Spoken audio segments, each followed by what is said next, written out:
nous avons fait comprendre que nous allons parler de la prière, mais pas une simple prière, une interrogation fondamentale. Les prières élevées à l'endroit des défunts peuvent-elles sauver si quelqu'un est mort? Les prières que nous faisons par la suite, est-ce qu'elles peuvent être importantes? Est-ce qu'elles peuvent tout simplement sauver l'âme du défunt ou alors de la défunte? Je commence par le révérend Bayon. Le révérend Bayon, dans plusieurs religions, moi je suis d'obédience catholique romain, lorsque quelqu'un meurt, habituellement, nous organisons des messes. Et le jour même de son inhumation, nous organisons également une messe en mémoire de celui qui est parti.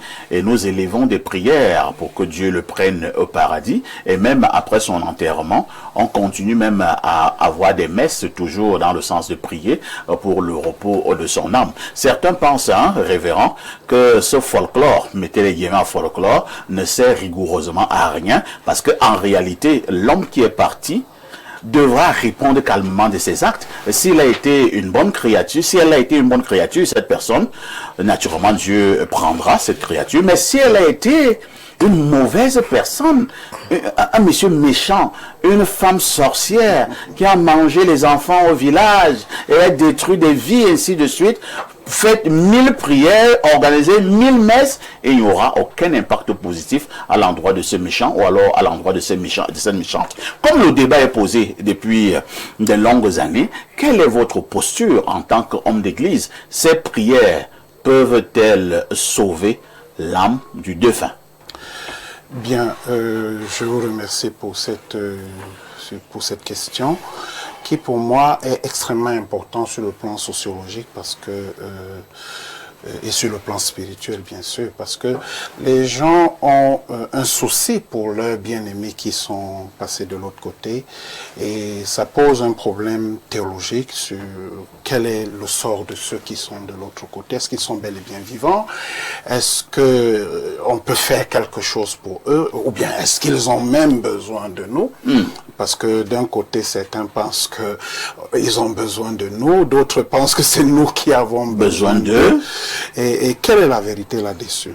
Je commence avant tout à battre en brèche, n'est-ce pas, certaines choses que nos amis traditionnels, puisque je prends toujours la parole en premier, ça ne me permet pas de battre en brèche certains... L'opportunité vous est offerte. Voilà. Je veux battre en brèche un certain nombre de choses pour faire croire que nous autres qui sommes chrétiens, nous ne connaissons point les choses spirituelles. Et comme il disait tantôt, je considère que ceux qui sont des traditionnalismes opèrent dans un paradigme particulier et ils ont une approche théologique et philosophique qui sont, pour ma part, leur façon de voir les choses. Ça ne veut pas dire qu'ils ont l'apanage de la vérité.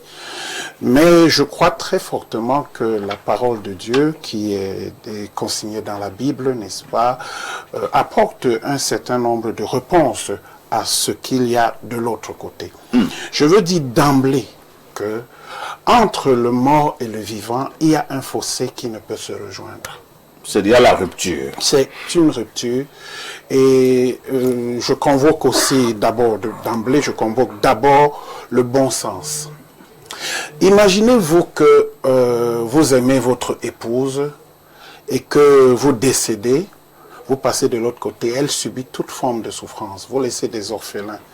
Vous avez toujours vu que ceux qui ont des membres décédés ont toujours beaucoup plus souffert que quand ils étaient vivants. Comme quoi, les gens qui passent de l'autre côté ne peuvent rien faire à ceux qui sont de ce côté. Idem pour ceux qui passent de l'autre côté.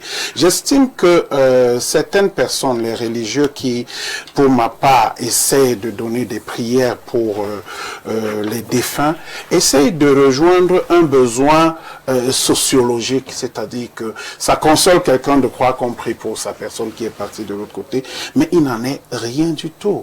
La vérité demeure que quand quelqu'un est parti de l'autre côté, selon que la Bible dit, il est donné, n'est-ce pas, à l'homme de mourir une seule fois, après quoi viendra le jugement. Le jugement, c'est que, et en fait, le jugement, c'est que l'homme devra rendre compte de ce qu'il aura fait de bien ou de mal, étant dans son corps.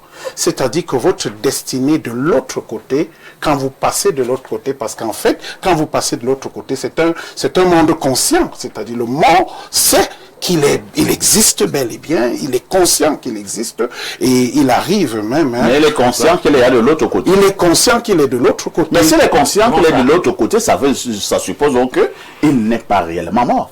Bien sûr. C'est pour ça que certains disent que le mort n'est pas mort, c'est-à-dire que c'est un état, de déplacement, de transition, tout à fait, parce que en fait nous sommes en tant qu'hommes, nous avons une composante, le corps, l'âme et l'esprit. Ce n'est pas 9 composantes, les souffles et tout ça. Ça, ce sont des choses qui n'existent pas.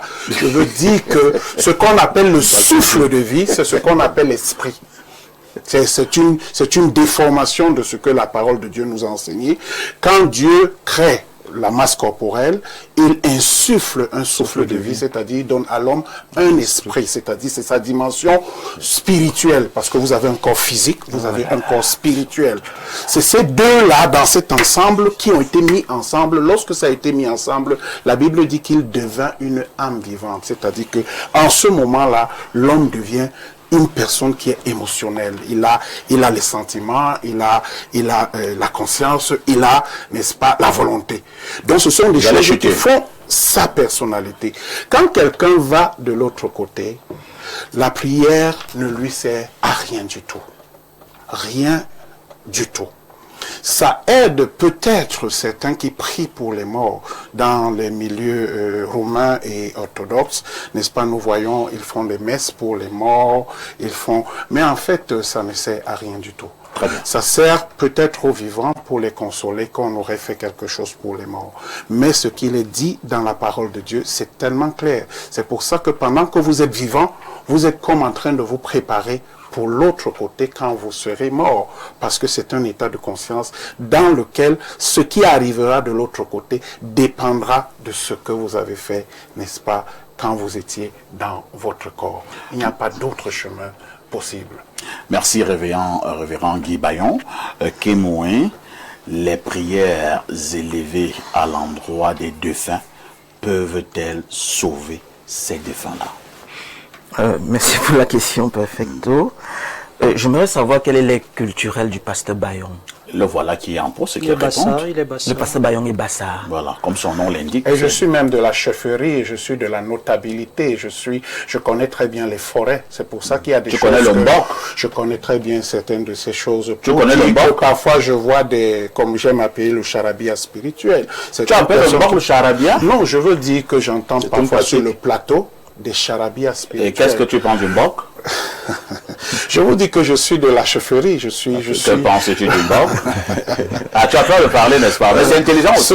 Ce que j'essaie de dire... Non, c'est bon. Non, c'est parce que c'est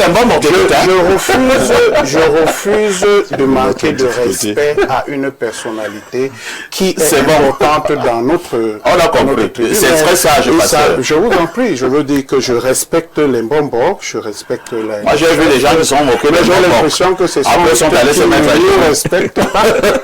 Ces traditionalistes ne nous respectent pas, et ils veulent, n'est-ce pas, faire croire qu'ils ont plus de connaissances. On a compris, révérend Bayon. On passe la parole à Kémoué. Rassurez-vous, révérend, je vous respecte. Mais je voudrais d'abord signaler que, bon, dans l'ère culturelle Bassa, il n'y a pas de chefferie, tel qu'on le conçoit aujourd'hui. Dans cette ère culturelle, la chefferie est venue avec la période coloniale. Il y avait les Mbambombo qui étaient comme les régents dans la société. Ça, c'est bien. Alors, pasteur... c'est tellement faux. Pasteur, vous avez pris la Bible comme référent. Et je voulais vous demander, est-ce que vous connaissez le rituel ou bien est-ce que vous connaissez les éléments culturels de votre ère culturelle? Parce que j'aurais préféré que vous me disiez que chez les Bassa, voici ce qui est. Et c'est ce qui est chez les Bassa est faux. Mais plutôt dans la Bible, voici ce qui est correct. Là, j'aurais été très d'accord avec vous. C'est ce cheminement que vous n'avez pas fait sur la question de la mort, justement. Vous comprenez? C'est vrai que ce n'est pas la question que je vais poser. C'est vrai, très bien. Alors, le pasteur a bien parlé de ceux qui sont passés de l'autre côté. Ça veut dire qu'il y a une démarche. Nous sommes d'accord? Quand on dit passer de l'autre côté, ça veut dire qu'il y a une sorte de déplacement. Et c'est pourquoi, si vous voulez, on va un peu interroger la question de la mort dans nos langues. Dans ma langue, pour dire la mort ou le deuil, on dit ouah. C'est le même mot pour dire tomber. C'est le même mot pour dire partir. C'est le même mot pour dire onction. Pour dire le cadavre, le macabé dans ma langue, on dit frème. C'est le même mot pour dire le blanc. C'est pourquoi vous allez constater que quand, pendant les cérémonies de deuil, on s'habille en blanc. C'est le même mot pour dire le gaz. Parce que quand l'esprit se présente à vous, ce que vous appelez le fantôme est un peu sous cette forme gazeuse-là. C'est le même mot pour dire neuf. Fait, ce qui est neuf. Parce que le mort engage une autre étape. C'est une étape nouvelle qu'il engage. Et justement, le pasteur parlait d'un déplacement. Il a raison quand il le dit, parce qu'il engage un nouveau cheminement. Regardez par exemple quand on enterre. Quand là où on enterre le tombeau, ça l'aspect d'une femme enceinte, non? Après quelques temps, vous allez voir cette terre va descendre. Parce que justement, l'Afrique avait compris cette logique. C'est-à-dire, quand je meurs en ce monde, je nais dans l'autre. De manière fondamentale. Alors, parlons maintenant des prières pour les morts. Déjà, l'Africain ne connaît pas ce qu'on appelle la prière. Dans le sens fondamental. L'Africain connaît les requêtes, les hommages et les supplications. Pas les supplications, les requêtes, les hommages et les louanges. Un aspect pour les morts, et l'Église catholique est un peu cohérente dans cette affaire, quand elle dit qu'elle fait les prières aux morts. Parce que c'est une tradition qu'elle a récupérée chez nous. Ah bon? Quand on fait par exemple les messes de requiem, quand on fait les neuvaines pour les morts, c'est une situation qu'elle a récupérée chez nous. Et elle a systématisé ça dans le sens romain du terme. Alors, qu'est-ce qui se passe en Afrique? C'est pourquoi le poète nous dit, les morts ne sont pas morts. Ils sont dans le vent qui souffle. Ils sont dans la rivière qui coule. Dans les arbres. Dans les arbres. On parlait tout à l'heure d'une situation d'une femme qui se voit être couchée par son mari régulièrement. Alors, si nous sommes d'accord, parce que le pasteur a parlé de 3 composantes de l'être uniquement, mais regardons sur nous-mêmes, pasteur. Nous, en tant qu'êtres humains, du moins l'homme masculin, il a 9 ouvertures. L'homme masculin a 9 ouvertures. Et ce sont les 9 endroits où les esprits peuvent entrer ou sortir. Nous sommes d'accord? Alors, si nous avons 9 ouvertures, ça veut dire que nous avons 9 canaux avec lesquels nous pouvons communiquer avec le monde, entre guillemets, spirituel. Alors, pour la question de la prière, qu'est-ce que l'Africain avait compris très bien? Que celui qui est parti, en fait, il n'est pas parti pour partir. Il est parti pour rester. Parce que c'est pourquoi on fait donc les rituels qui accompagnent le mort. On danse les sani pour l'accompagner. C'est pourquoi on fait les neuvaines de 9 jours pour accompagner ce dernier. C'est pourquoi on prépare même d'abord son corps. Je vous ai dit dans ma langue que vous avez dit onction. On prépare d'abord son corps avec de l'huile, avec des onguents, pour que sa traversée soit normale. Et par la suite, qu'est-ce qu'on fait? Il y a la question des libations qui vient maintenant agrémenter ce discours, ce langage qu'on peut avoir avec les morts. Parfois, ici, vous êtes d'accord avec moi que notre corps est composé entre 70 et 75% d'eau. Oui. Pourquoi la libation, on fait la libation avec l'eau? Parce que l'eau est le wifi de notre univers. Parce que l'eau est l'élément avec lequel on communique avec le monde spirituel. La preuve en est que l'ancien français appelait l'eau l'onde.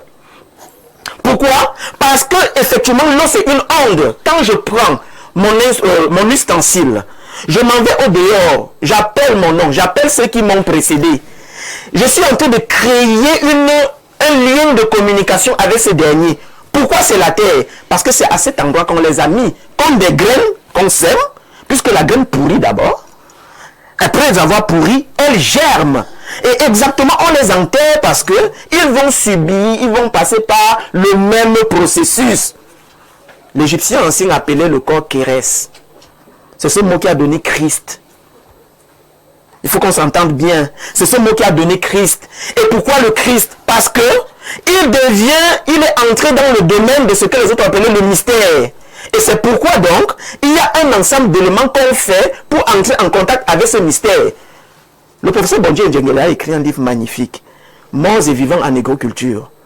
Et là, dans ce livre, il y a un élément très fondamental qu'il évoque, la question des ambassades. C'est pourquoi en Afrique, un homme qui meurt sans descendance, c'est très dangereux pour lui. Parce que celui qui meurt devient l'ambassadeur de sa famille dans l'autre monde. Et son héritier devient l'ambassadeur des morts dans le monde des vivants. Ce qui fait quoi? L'héritier devient comme le grand prêtre familial. Et ce grand prêtre familial apporte les doléances de la famille à ceux qui sont partis, ceux dont il est héritier. Et ceux donc qui sont héritiers, qui sont ambassadeurs dans l'autre monde, traitent de son problème. Le pasteur a dit tout à l'heure, on n'a jamais vu un mort aidé. C'est pourquoi j'ai demandé si le pasteur a expérimenté. Parce que tout c'est une question d'expérience. J'ai les cheveux blancs, mon frère. Non, je demande si vous avez expérimenté ça. Il ne suffit pas d'avoir les cheveux blancs. Il y a des gens qui sont cheveux blancs mais délinquants. Moi, je ne le suis pas. Je sors d'une famille très noble et je veux dire que j'ai étudié. Non, je demande si le pasteur a expérimenté. Je vous dire que en fait, vous ne parlez pas à un enfant. Si on ne parle pas beaucoup. Je vous comprends, pasteur. Je respecte le pasteur. Je demande si vous avez expérimenté ça. Voilà. C'est-à-dire parler aux morts ou faire des hommages aux morts à vos morts. Vous l'avez expérimenté et vous n'avez pas eu de résultat. Je ne ferai pas un certain nombre de choses. Très bien. Parlez donc de ce que vous n'avez pas. Très bien. Dit dans votre religion. Très bien. Donc, écoutez-moi, je ne peux pas manquer de bon sens. Ce que j'essaie de dire, c'est que les pratiques qu'ils ont correspondent à leurs croyances. Et toutes les interprétations qu'ils donnent de tout, de ceci et de cela, ça correspond à leurs croyances. Maintenant, ce que tu dis, l'hommage que je dois, par exemple, l'hommage que je dois à mon père, bien aimé de regretter mémoire, que j'aime beaucoup, l'hommage que je lui donne, quand il décède, c'est de lui faire une bonne sépulture. 2, de le représenter au travers de tout ce qu'il m'a enseigné, les valeurs qu'il m'a transmises et tout. Je lui donne Votre papa croyait en la tradition? Oui, mon père était un tout petit peu traditionnaliste. Et vous n'y croyez pas? Ce que je veux dire, je suis un chrétien, je suis un disciple de Jésus-Christ. Donc le chrétien ne croit pas en la tradition? Non, écoutez, qu'est-ce que c'est la tradition? J'ai souvent appris que Jésus avait été élevé dans la stricte culture juive. Oui, tout à fait. Ce que je veux dire, c'est que la tradition, c'est pas les pratiques mystiques et occultes. Il faut que nous fassions attention. Personne n'a dit ceci. Hein? Oui, c'est juste dit, c'est une façon dont un peuple a l'habitude de concevoir le monde dans lequel il vit, le monde absolu, et comment il essaye de résoudre un certain nombre de problèmes. C'est que vous avez la parole. Quand vous avez la connaissance, il y a des choses que vous ne faites plus. Ils sont encore nombreux qui n'ont pas encore pris la parole sur ce plateau. Hein. Moi, il te reste exactement 45 secondes. Très bien, parfait, pour chuter là-dessus. Donc, le pasteur nous fait savoir qu'il n'a pas pratiqué. Donc, si vous n'avez pas pratiqué, je ne suis pas sûr que vous ayez les éléments nécessaires pour juger. Parce que pour juger, il faut avoir la pratique. Et ce n'est que ça qui peut vous permettre d'avoir un certain discours sur peut-être la tradition, de savoir de quoi il est question exactement. Si je posais la question, si vous avez déjà rencontré le Seigneur et entendu sa voix, vous avez pratiqué les choses que moi je pratique dans le Seigneur pour avoir la certitude des choses dont j'ai la certitude. Je vais voir que vous n'avez rien pratiqué. Moi j'ai pratiqué le christianisme depuis mon bas âge jusqu'à au niveau 4 à l'université. J'ai pratiqué le christianisme. Vous comprenez? Vous avez pratiqué la Bible? Parce que si vous avez pratiqué la Bible, il y a des choses que vous ne pratiquerez pas. La Bible est le Seigneur ne peut pas vous parler si vous ne marchez pas dans ses voies. Pasteur, ce n'est pas un débat entre Kémo et le pasteur. Hein. La Bible, vous retirer la parole à vous deux et passer la parole à quelqu'un d'autre certainement pour d'autres illustrations nouvelles. Imam Cheikh Ali, nous connaissons bien un tout petit peu votre position concernant le sujet inscrit l'autre jour. Vous avez commencé à le relever tout à l'heure lorsque nous parlions de la dénonciation, mais toujours est-il que nous avons vu des gens dans certaines localités, lorsqu'il y a un souci, ces gens-là se rapprochent des tombes, de ceci, pour parler aux morts, pour parler aux défunts. Nous avons également vu des gens qui ont pensé à un moment donné que dans leur famille, ils ont déjà des problèmes. Ils ont des problèmes et eux-mêmes s'asseyent et se disent que lorsque tonton tel est parti, il était fâché. Il faut que nous allions demander pardon à sa tombe et faire un certain nombre de rites. Et habituellement, après ces rites, on constate que la famille se porte mieux. Vous pensez que tout cela, c'est comme le disait le pasteur, le folklore, des histoires à dormir debout? Parfait, je commence déjà par votre chute, comme vous dites qu'il y a des familles aussi qui savent que leurs parents, leurs grands-parents sont décédés fâchés et qui ne font aucun rite. Et après, leur vie change. Donc, on ne peut pas généraliser, partir d'un cas isolé pour mettre tout dedans. Et le point de vue de l'islam par rapport à ça, il faut qu'on lève un certain nombre d'équivoques, M. Parfait, ici. L'équivoque, c'est quoi? Parce que la question, c'est les prières élevées à l'endroit des défunts peuvent-elles les sauver? En islam, on dit oui. Les prières élevées à Allah à l'endroit des défunts. Les prières élevées, les prières faites à Allah, c'est-à-dire qu'à Dieu, à l'endroit des défunts. C'est-à-dire on prie que Dieu leur fasse miséricorde, qu'il les pardonne. On ne prie pas le mort, c'est-à-dire qu'en islam, on ne converse pas le mort. Il n'y a pas un échange. Par contre, on peut demander à Dieu, telle personne qui est décédée, fais-lui miséricorde, pardonne-lui ses péchés, pardonne ses erreurs. Je donne les preuves coraniques. Alors, lorsque nous lisons la sourate 59, verset 10, sourate 59, verset 10, il est écrit, Seigneur, pardonne-nous, ainsi qu'à nos frères qui nous ont précédés dans la foi. Donc ici, dans le Coran, on peut demander à Dieu le pardon pour nous. On demande aussi à Dieu le pardon pour tous ceux qui nous ont précédés dans la foi, qui sont décédés. Deuxième référence, la sourate 14, verset 41, l'évocation, Seigneur, pardonne-moi à mes pères et mères, et aux croyants le jour du jugement, le jour où le jugement aura lieu. Donc ici, selon ces deux références, en islam, on peut demander à Dieu de pardonner les défunts.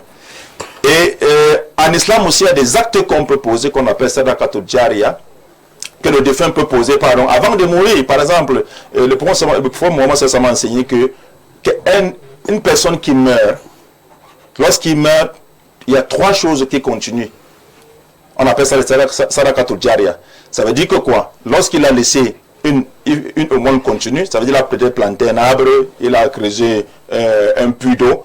Toute personne qui va bénéficier des bienfaits de cet arbre ou de l'eau de ce puits, la personne décédée continue à bénéficier des récompenses parce que c'est un bien. Ça fait donc que les morts ne sont pas morts. Je suis en train d'en venir parfait. Je vais répondre à votre question. Ça veut dire que quoi? La personne bénéficie des biens qu'il aurait laissés. Tout comme le mal, si tu laisses le mal, tu vas récolter le mal. Donc il y a aussi ce qu'on appelle les œuvres qu'on peut faire à l'endroit des morts pour que Dieu les récompense. Par exemple, je peux faire une aumône. Je dis que je fais cette sadakat à l'endroit de mon père qui est décédé pour qu'il en bénéficie. Je crée ce puits d'eau à l'endroit de mon père qui est décédé ou de ma mère, ou bien d'un ami ou d'une connaissance, pas seulement des parents, ou d'un frère. Je peux faire le pèlerinage. Si peut-être j'ai un parent qui est décédé qui n'a jamais fait le pèlerinage, je peux faire le pèlerinage en son nom. Et cela lui sera bénéfique. C'est pour ça que le prophète Mohammed a dit, le jour de la résurrection, il y aura des gens qui seront étonnés de la grandeur des bonnes œuvres. Ils vont demander, mais d'où viennent ces bonnes œuvres? Sachant qu'il n'a pas peut-être beaucoup œuvré, bien il n'a pas fait des œuvres sensiblement égales à ce qu'il voit. On lui dira, lorsque tu es décédé, et il y a tes enfants pieux qui ont continué à invoquer Dieu en ta faveur. Parmi les sadaqatul jariya dont je parlais, les œuvres continues, il y a donc cet individu qui laisse, lorsqu'il meurt, un enfant pieux qui continue à invoquer en sa faveur. Maintenant, en islam, on ne converse pas avec les morts, ce n'est pas possible. Parce qu'il faut qu'on lève l'équivoque. Il n'y a pas de conversation, d'échange de paroles. C'est-à-dire, je parle, il répond, je parle, il répond. En islam, on ne demande pas l'aide des morts. Ça veut dire que lorsque j'ai un problème de santé ou de travail, je vais à la tombe du père, je dis vraiment, papa, comme tu vois là, je n'ai pas de travail, je suis malade, donne-moi le travail. Ça, c'est interdit dans l'islam. Ce n'est pas permis dans l'islam. Est-ce que, comme c'est interdit, cela signifie que ce n'est pas possible? C'est pas possible. Tout ce qui est interdit n'est pas possible. Non, du moins de ce tout ce qui est interdit. Non, dans ce cas. Tout ce qui est interdit n'existe pas. Parfait ici. Oui. Si votre père meurt, il laisse 50 millions en banque. Oui. Allez lui dire, papa, tu as laissé 50 millions, va prendre les 50 millions, tu nous donnes. Il y a quelqu'un qui a répondu à cette question. Non, le problème c'est que... Prenez ces choses-là. Non, le problème c'est quoi? Vous prenez ça au niveau de la chair. Il parle comme les églises réveillées. Quand on comprend tout avec la chair, on ne comprend pas avec l'esprit. Ces hommes spirituels, disant spirituels, veulent nous faire comprendre que nous, les religieux, ne comprenons pas les choses spirituellement. Je parle de manière pragmatique. Parce qu'il parle des agissements, de ce que les morts réalisent sur le plan visuel.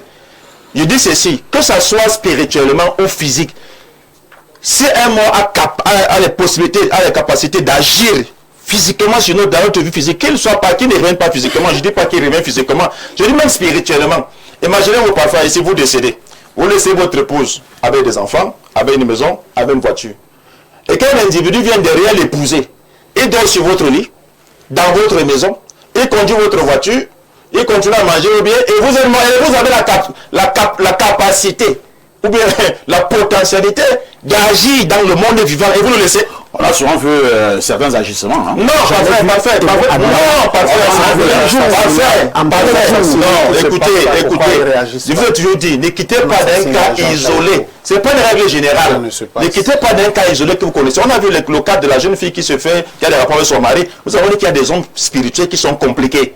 Les cas dont vous parlez, c'est des personnes qui sont mortes, qui avaient des pactes avec des entités. Ces entités restent agir dans leur famille. Mais je dis, je prends un cas simple, monsieur Parfait ici. Il y a des familles entières. Il y a des familles entières qui s'entretuent, des frères, des soeurs, des parents, à cause d'un mètre carré de terrain. Ont vu et ont su des morts de leurs parents. Qui selon ceux-ci sont capables d'agir, mais qui regardent comment toute une famille se dispute. Il y a des familles, des frères, des soeurs qui font 10 ans sans se parler parfois ici. Très bien. Donc, à cause d'un bien que le parent aurait laissé. Mais si le parent est donc capable d'agir, que ça soit spirituellement, comme il pense que nous on comprend seulement les choses de manière somatique, que ça soit spirituellement ou physiquement, pourquoi il ne sort pas de manière claire pour dire, bon, arrêtez-moi cette histoire-là. Le terrain, si, c'est pour tel, la maison, c'est pour tel. On va nous faire comprendre que non, on ne comprend rien. Et je chute pour dire que parfois, il faut parler, il faut démontrer ce qu'on dit parfois ici. Parfois, les démonstrations aussi, c'est parfois convaincant. Voilà. Lorsqu'il y a la banga avec témoin, qui nous demande sur ce plateau, qui appelle un parent, un mort, qui nous disent quelque chose. Non, mais les parents ne sont pas des choses qu'on ne peut pas faire. Il y a des assassinats qui se passent. Je dis ceci. Les assassinats. Nous avons deux spiritualistes sur le plateau qui connaissent mieux que nous. C'est simple. Démonstration.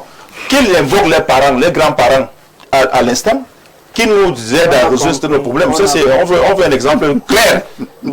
Merci, Cheikh Ali. Alors, Ebanga, vous avez la parole. Pour vous qui êtes traditionnaliste, est-il possible que lorsque quelqu'un est parti, lorsque quelqu'un est mort, que nous puissions, entre guillemets, intercéder auprès du Très-Haut pour ce défunt, ou alors pour cette défunte, ou alors ça ne sert à rien. Si tu es parti, tu es parti. Si tu as été un méchant, tu paieras le prix de ta méchanceté. Dans l'au-delà, si tu as été un homme bien, tu paieras également le prix de la bonté, c'est-à-dire que tu iras, entre guillemets, au ciel. Quelle est la position que vous défendez sur ce plateau concernant cette problématique inscrite à l'ordre du jour? Bien, merci. Merci pour ce plateau. J'ai beaucoup suivi et je riais, je suis très amusé, mais je peux comprendre, c'est aussi ça l'échange. Déjà, je vais dire, pour parler de l'ontologie, je vais dire au pasteur Bayon, qui parlait de l'ontologie, que l'homme c'est juste 3 dimensions, le corps, l'âme et l'esprit, pas plus. Je dis, faisons attention, hein. Les 3 là c'est symbolique.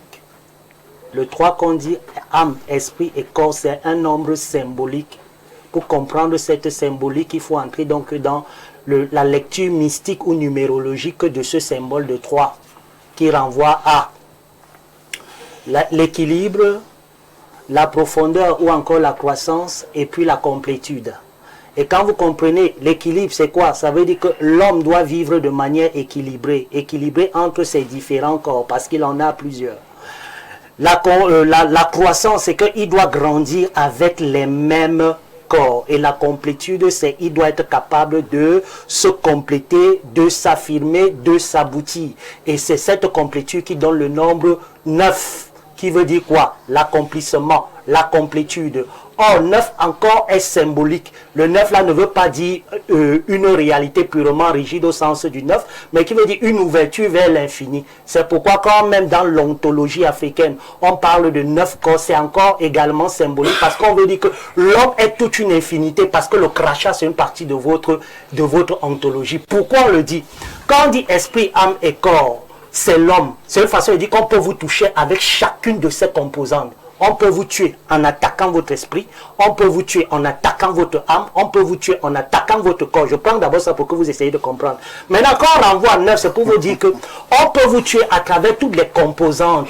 L'ontologie met les composantes à travers lesquelles c'est-à-dire on vous identifie, on vous touche. On peut vous empoisonner avec vos crachats.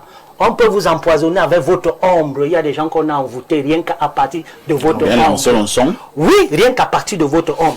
À partir de votre parole, l'homme est aussi même la parole, votre voix, c'est une partie de vous. Ça fait partie de votre identité. C'est une partie de votre aide. On peut capter écoutez votre voix et on vous fait du mal. Avec votre voix, on vous fait également du bien. Vos émotions, votre pensée, c'est toujours des parties de votre être, des composantes de votre être. Pour vous dire que quand on dit l'homme est une totalité, il est une infinitude. Et c'est ça qui donne le neuf, qui se codifie en neuf. Quand le frère vous disait que l'homme, quand on parle de trois, l'homme c'est neuf, c'est parce que vous ne comprenez pas ce langage ésotérique. Mais l'homme n'est pas que trois. Et le trois qu'on donne, esprit, âme et corps, c'est juste symbolique. Maintenant, pour ce que l'imam disait, qu'il faut qu'on prouve. Je suis désolé, c'est pas comme ça que ça se passe. Et quand c'est pas comme ça même que vous devriez poser la question. Parce que vraiment, on est gêné. Parce que si même on le fait, vous allez fuir. C'est facile de fuir. Non, attention. Sur le plateau, il n'y a pas ce genre de émission. Ils vont faire. S'il vous plaît. Ah non, c'est la sorcellerie. Attends. C'est la sorcellerie. Papa a reconnu que c'est la sorcellerie. Si c'est un milliard en affaires, il n'y a pas de problème. Mais si moi la parole. Merci, tu peux reprendre la parole. Je dis donc ceci, je dis encore ceci. L'homme, on parle de ceux qui sont morts, donc qui ne sont plus physiques. Ils peuvent même être là, mais vous ne pouvez pas les voir. Pourquoi? Parce que vous avez l'œil physique. Ils n'ont plus l'aspect matériel, ils ne sont plus investis de cette corporalité qui permet à vos deux yeux-là de les reconnaître. Il faut une autre dimension de votre œil pour les voir. Vous pensez que là où il est là, il y a des mondes parallèles. Est-ce que vous savez que là on est là, parfois même ici, là peut-être il y a une autre réunion. Oh, s'il te plaît. S'il te plaît, actuellement dans ce studio, il y a combien de personnes ici? Non, je laisse seulement t'écouter. J'ai écouté. Oui, s'il te plaît, je n'ai pas terminé. Tu es en train de me couper. Bon, il y a combien de personnes? Attends, tu es en train de me couper. Moi, je veux les démonstrations. Oh, s'il te plaît. Parce que toi, tu n'as rien démontré. Est-ce que tu vas demander des S'il te plaît. Demande-moi des preuves démontrer. S'il te plaît. Oh, c'est gênant. Vas-y. S'il te Tu plaît. t'adresses à moi, voilà. Je dis encore ceci. tu t'adresses à moi, je dis encore ceci. Imam, écoutez, je dis ceci. Je pose des questions rhétoriques parce que je suis dans une démarche éducative. Non, il y a des gens qui nous écoutent. Oh, s'il vous plaît, s'il vous plaît.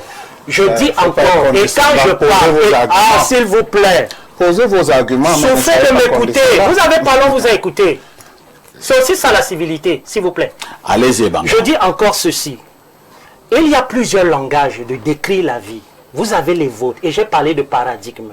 Vous avez vos compréhensions de la vie, nous avons les nôtres. Et les gens reconnaissent l'existence et la réalité des mondes parallèles. Dans un espace petit comme ça, plusieurs réalités peuvent s'interpénétrer. Et quantiquement, c'est démontré scientifiquement. Pas les personnes non, s'il te plaît. Oh là là. Continue. Je dis scientifiquement, c'est démontré. On n'est pas dans un évoluons maintenant, s'il vous plaît. Moi, je pense que je prends le temps parce que vous m'interrompez. Quand vous parlez, on vous laisse parler et ça prend le temps que ça prend. Donc, maintenant, je viens répondre à vos questions. Allons-y. Relancer. Et vous restez une minute. J'étais en train de demander, pour vous qui êtes de l'aile traditionnaliste, est-ce qu'il est possible que lorsque quelqu'un est mort, que vous puissiez jouer le rôle, entre guillemets, d'intercession avec le taureau pour peut-être faire en sorte que s'il était une mauvaise personne, voilà, et maintenant s'il a été une mauvaise personne, alors, est-ce que ces intercessions-là servent à quelque chose ou alors c'est du folklore? Merci. Je vais entrer donc dans notre paradigme africain pour en parler. Vous savez, le langage, vous avez parlé de prière et de mort. On a déjà, je crois que le frère a parlé de la mort. Tout à fait. Dans ma langue, pour parler de la prière, on dit quoi? Ngorlan. Ngorlan, Akorlan. Voilà, c'est un concept anthropologique qui ne veut pas nécessairement indiquer un acte dévotionnel un acte dévotionnel et supplicatoire, comme la prière semble l'indiquer. Mon frère a dit que l'Africain louange, il fait des hommages à l'air, dit dans ma langue, on cause, on dialogue. Le terme Ngorlan qu'on a voulu adapter, contextualiser avec la prière, en fait, dans notre paradigme, veut dire le langage, la cryptocommunication, c'est-à-dire le langage avec l'invisible. C'est ce que signifie Ngorlan. Maintenant, dans le Ngorla, le langage, le déploiement, le dialogue avec le monde invisible, il est possible de comprendre les différentes échéances de ce monde, qui renvoient également aux différentes échéances de l'être. Lorsque quelqu'un meurt, c'est pourquoi il faut comprendre la notion des rites funéraires, parce que ce sont des éléments déterminants qui déterminent la suite. Je vais déjà vous dire que, il y a des morts qui errent, qui sont en errance. Même si les religieux n'y croient pas. Les esprits errants. Et des esprits errants. Nous en parlons parce que nous en avons une expérience. Et tout. Je connais un grand panéliste, je ne vais pas donner son nom pour éviter de choquer certaines personnes, qui était décédé, qui était très connu, mais il erre parce qu'on a envoyé quelqu'un lui dire que ton collègue qui était à l'émission avec nous est mort. Et comme il a un fils qui est médium, parce qu'il a un fils qui est médium, et que c'est-à-dire le petit médium la cause avec son père, on a dit, va dire à ton père que tel qui était à l'émission souvent avec nous est mort. Il est allé dire à son père. Son père est parti, une semaine après, le petit nous dit que papa nous dit que tel là, il l'a bien rencontré, mais il ne sait pas qu'il est mort. Est-ce que vous comprenez? Il ne sait pas qu'il est mort. Je ne vais pas donner son nom pour éviter de choquer, mais beaucoup de gens peuvent savoir de qui je parle. Peut-être en off, je pourrais donner son nom. Il ne sait pas qu'il est mort. C'est la preuve que, il y a des gens qui errent. Pourquoi il n'erre pas? Il a pris le cas des 9 jours que prend le rite de... Chez nous, on appelle ça les Kulkun. Les Kulkun. Mais la vraie symbolique de l'écoule, c'est la résurrection. Très bien, c'est compris. Attendez, c'est... Je t'en rapidement, vous parlez des pots là. Oui. Vous allez revenir. On va donner la parole à Alain Douk. Il n'y a pas que certains qui sont là pour le décor sur ce plateau. Alain Douk ne fait que me regarder avec des gros yeux de feu là. Alors, Alain Douk, il y a un débat sur ce plateau. Je dois dire que c'est un vieux débat entre les morts sont morts, les non-morts ne sont-ils pas morts. Mais nous voulons savoir ce matin si les prières peuvent sauver, peuvent aider quelqu'un quand il est mort. Si tu étais une mauvaise personne, est-ce que après ta mort on prie, on supplie le Seigneur que pardonne? Parfois ici était vraiment méchant, mais aie pitié, il faut laisser. Est-ce que c'est possible? Ou alors, quand tu étais méchant ici sur terre, c'est terminé. Si tu étais une bonne personne, c'est également terminé. En me posant la question, je sais que tu connais ma position. Je vais donner la réponse sentencière, puis je reviens faire des développements. Non, il n'y a rien. On ne peut plus rien faire pour la personne. C'est terminé. C'est terminé. Bien maintenant, je suis quelque peu déçu là. Mais, malheureusement, pour moi, je suis d'aucune religion. Peut-être que c'est à ce niveau-là que je serai un tout petit peu plus que libre. De la liberté peut-être de penser des traditionalistes. Mais, non, je dis dans ce... vous êtes un peu plus pro des religions. Non, je t'explique pourquoi. Puisque vous croyez à la Bible. Non, la Bible c'est un livre témoignage. Tu comprends? Et d'ailleurs même, qui parle d'une histoire africaine, puisque ce n'est pas le sujet, laissons tomber. Je dis ceci. Révérend Bayon a dit, si parfait, et tu l'as même épinglé là-dessus, qui est en état de conscience dans la mort. Moi, je regrette. Parce que quand j'ouvre Ecclésiaste, on me dit dans Ecclésiaste 9.5, les vivants, en effet, savent qu'ils mourront, tandis que les morts ne savent rien. Il n'y a pas d'état de conscience. La Bible est sentencière sur le sujet. Il n'y a pas d'état de conscience dans la mort. Ce n'est pas possible. Mais alors, vous allez comprendre pourquoi il peut prendre une telle posture. Vous allez comprendre pourquoi. Et c'est à ce niveau que vous retrouvez les traditionalistes et vous leur donnez le fouet pour vous administrer la correction.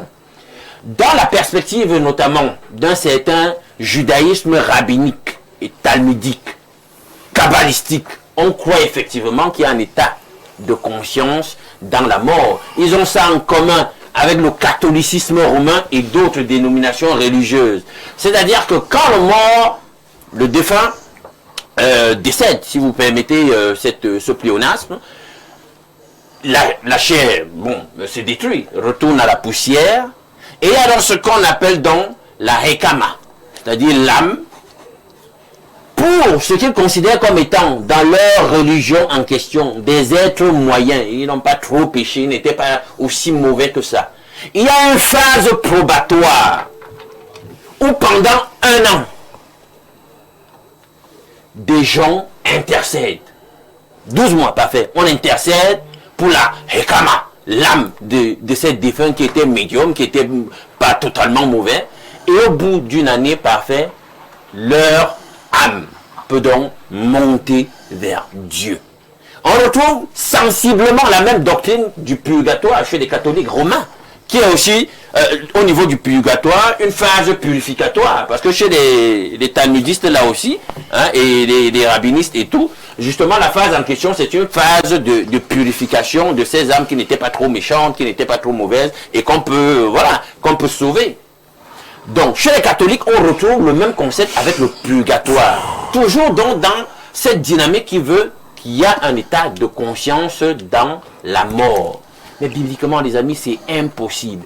Donc, au moins, on est d'accord sur le fait que vous défendez des courants religieux, mais qui n'ont fondamentalement rien à voir avec la disposition biblique. Au moins, vous êtes d'accord donc avec les traditionalistes que les morts sont conscients.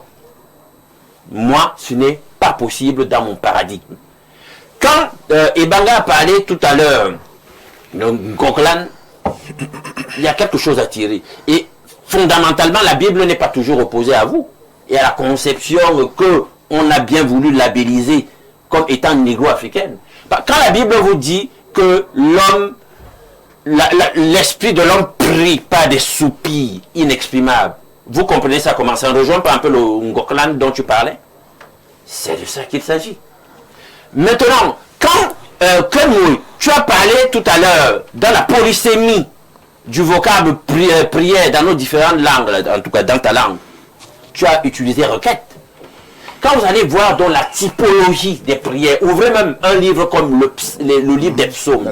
Quand vous allez voir la typologie des prières, vous allez voir que toutes les prières ne sont pas comprises au sens de prière dans le sens de supplique, tel que vous l'avez envisagé tout à l'heure, et vous avez labellisé toutes les prières dans la perspective chrétienne comme étant des supplications. Non. Il y a des prières de glorification. Il y a des prières d'intercession. Il y a même des prières qu'on pourrait même taxer de prières d'invocation, de purification, de combat. Donc, il ne faut pas croire que fondamentalement, à chaque fois, on est opposé. C'est pour ça que je dis, lorsqu'on veut critiquer un courant, prenons le temps de bien l'étudier pour ne pas épingler ce qui est dit comme étant foncièrement opposé à vous. Oh, ce n'est peut-être pas aussi opposé que ça.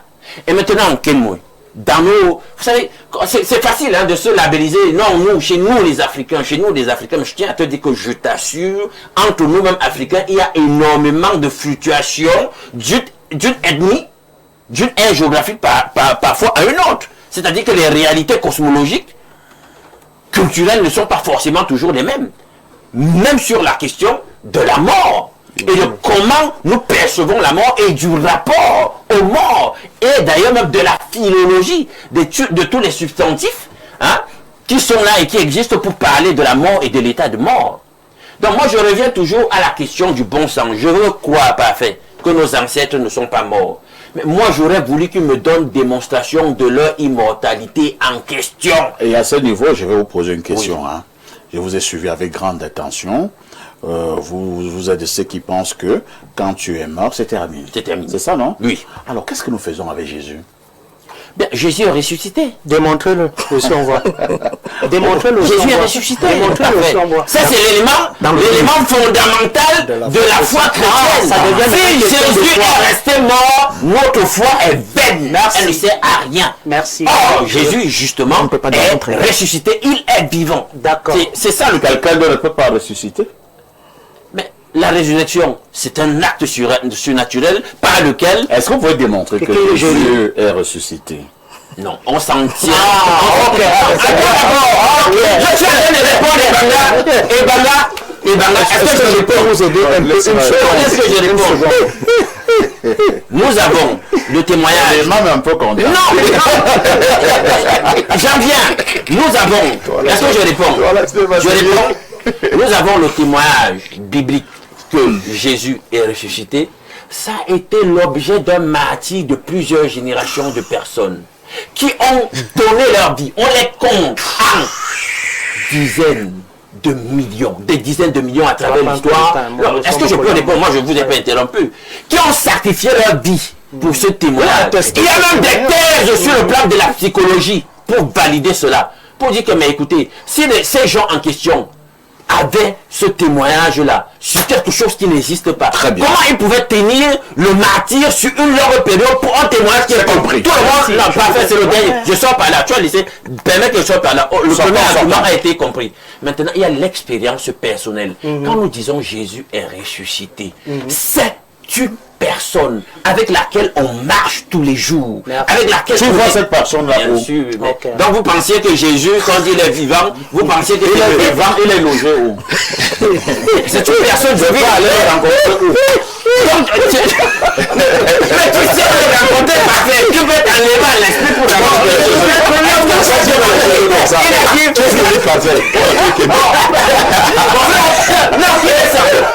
Parfait, il a dit frapper. On vous ouvrira, demandez. Demande à l'église. Les autres, avoir les nombreux messages.